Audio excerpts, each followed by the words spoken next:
In today's episode, What is a Charismatic Connection? We're going to explore the likelihood that either one of us would or could join a cult. Don't worry, this isn't a conspiracy episode. We're not going to convince you to build a compound or drink Kool-aid. We're talking about something much more personal to the human need, and it's called human connection. Welcome back to the Global Village. I'm your host, Alexis Essiman. Let's start by defining cult.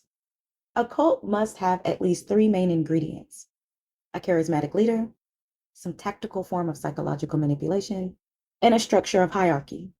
Charismatic leaders are someone, or could be someone, who inspires and motivates others through their personal qualities, their visions, and their communication skills. A charismatic leader is often confident in their optimism, and they are emotionally adept in building strong relationships with and fostering a sense of trust with those closest to them, or those that they want to bring into their fold, their community, their organization, their cult. While being charismatic sounds a lot like a psychological manipulation in itself, it's not really the same thing. Psychological manipulation is a characteristic of a cult leader, and it is defined and used as deceptive, abusive tactics to control another person's emotions or behaviors to benefit the manipulator or the cult leader. Psychological manipulation has many tactical forms known as gaslighting, emotional blackmail, and coercion. The structure or hierarchy is one of the most important parts of the cult. This structure in the cult is often what keeps a person tied to the people and the place. I mean, this is long after they have lost a sense of belief or comfort in this organization. The actual structures that have been put in place happens to be the tie that keeps them there. The breakdown of a main member of a group is, of course, the leader, right? So we of course have to have the central character, the charismatic leader. And then inside of this group, you have the following titles and positions, so to speak. You have the inner circle, and in a lot of times, the inner circle is also called the lieutenants. These are the people directly under the leader, and a lot of times they kind of control those that manage the organization, right? And then after them, just one wrong down is the middle management. These are junior leaders. So these are the people that are actually hands-on making things happen under the supervision of those who are closest to the leader. Okay, so these are most likely the people that would interact with the new members and those with the lower rank, right? And under them, you have the rank and file members, and these are the new members, or those that hadn't fully accepted, or in some religions or some cults, they call it those who have not fully been enlightened or have not fully been awakened, right? Because all of these groups have, as we've already stated, structures of hierarchy. And it's not just the structures of hierarchy, like who is manager and who is on the bottom, but the structure also includes a way of moving up in the ladder, because obviously that's the goal. Even if you don't want to be, the boss, your goal is not, most of these people, their goal is not to become the group leader, but rather the goal is to be awakened. The goal is to reach the highest level. The goal is to make it to that point where you are at peace with yourself and your God, your religion, or your surroundings, because all of these different groups have different intentions. They also have different ways of reaching the top, and the top means something different for all of these religions. So, and that's what we have. So now that you have a basic understanding of what a cult is, now we have to understand what makes a person vulnerable, and what would make a person actually choose to join. According to statistics, those most open to joining are those that have experienced major loss. This major loss could include a number of things. When I think of loss, immediately what I think of is money, but a lot of times the major loss might have been a spouse, or it could have been a child. The major loss could have been the family home that has been in the family for generations, and now for one reason or another it had to be sold, or is lost altogether from financial situations. So anyone experience any major loss, this includes divorce, job, all different types of grief.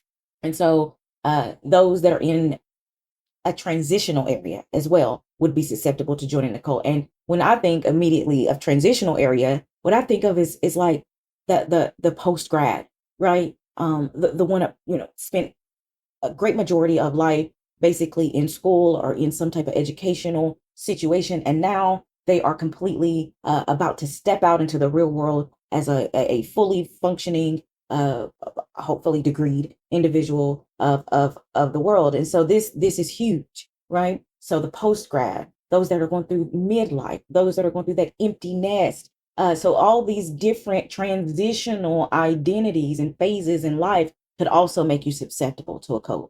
Those experiencing emotional exhaustion or chronic uncertainty. And emotional exhaustion could come from either of the things we've already discussed. You could become emotionally exhausted while going through your divorce. You can become emotionally exhausted while searching for a job after you've lost it. A good job after, several years. You can become emotionally exhausted because you have grieved for so long and it feels like it's not going to end. You can become emotionally exhausted because maybe as a post grad, you have 20 different options. All the options are in different states and you've never been in any of those states. Now you're exhausted. You don't know which way to go because you have so many options. So there's all these different reasons you can become emotionally exhausted, and all sorts of different reasons as growing individuals, whether we are young or old, whether we are considered young or old, whether we are considered, going through midlife, or whether we're just starting out. There's a million reasons to also become chronically uncertain. So the hint here is that we're basically all vulnerable.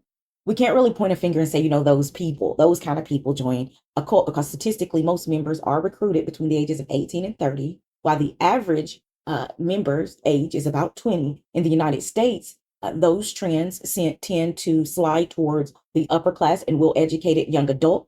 In developing countries, in places that Americans would consider overseas, their cults are usually driven by religious movements and things that concern the imminent public, the imminent things that the public goes through, like danger, marginalization, and of course, uh, homelessness and just not having enough.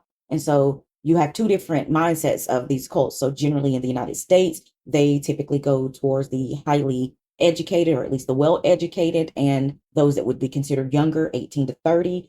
And then overseas, those are actually geared more towards the older individual, and rather than those places populated by more highly educated. Not to say that if you were to find a cult-like environment like in France or somewhere, not to say that none of those people are smart. That's really not the case. When we say the majority, we're kind of putting the thousands into one bunch and making a decision on that. This is not to say every single person in every single one of these organizations is exactly like this, because you're going to find older Americans that have been in cults for all of their lives, and then you'll find younger people in other countries that are a part of these new age movements that are ultimately cults. So there's a mixture. It's just to say that the majority of those in the United States tend to join when they're younger. The majority of those in other countries tend to join when they're older.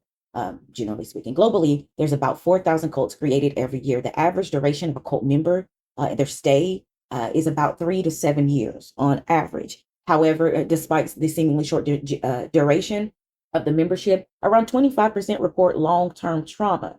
So it doesn't matter if you stay for the 3 to 7 year term, which is considered short term, or like some that I've read about, they donated, and I say donated because they literally got nothing out of it except for their trauma. They donated majority of their lives to this situation, this other person's purpose, this organization that they in the beginning felt close to, felt connected to, and all of a sudden, after 20 years, 30 years, there's no connection at all. In fact, the only thing they've realized is they now feel like they've been taken advantage of. And when they start to recall their lives there, it is more traumatic than anything else. Our susceptibility to those factions are not a matter of intelligence. It is not a matter of willpower. It is not a matter of moral strength. It is a matter of being human. The truth is, everyone else has a moment of longing, a moment of uncertainty or searching that could make us, any one of us, exactly as those we see that join a cult. So maybe the better question is not would you be susceptible to a cult, but what would you, as an individual joining the cult, what are you actually seeking?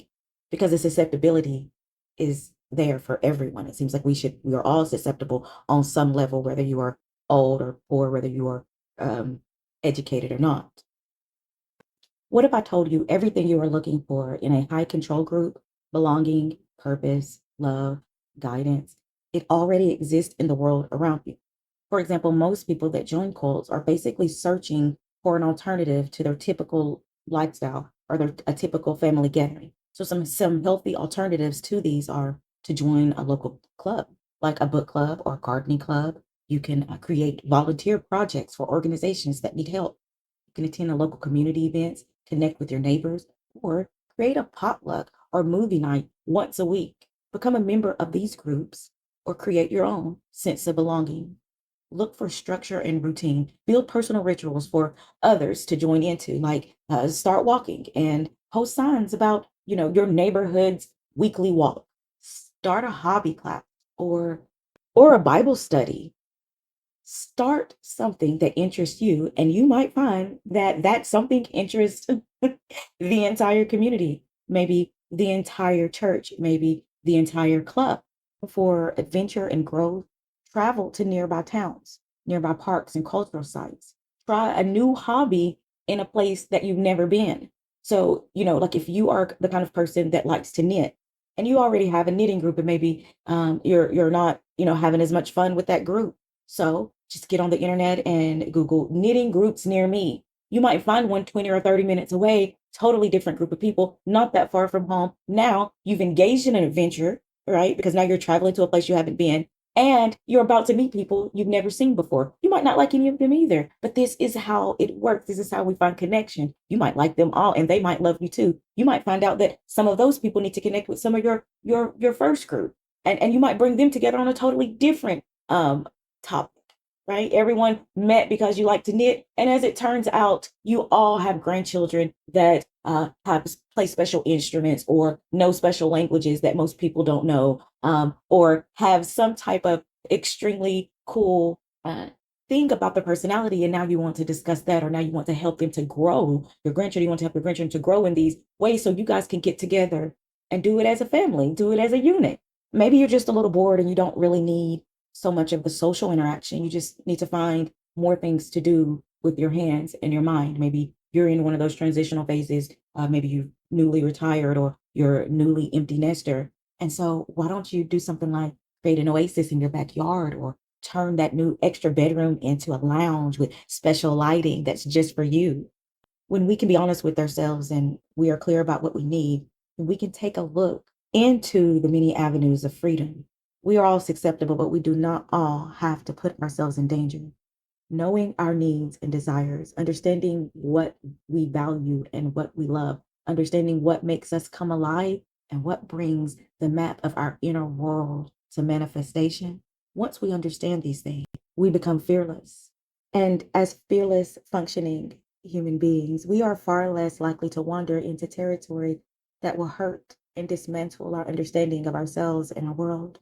The hope is that we understand ourselves better and that we find life giving alternatives to destructive routes that seem comfortable at first and end up costing us way more than we could have ever afforded.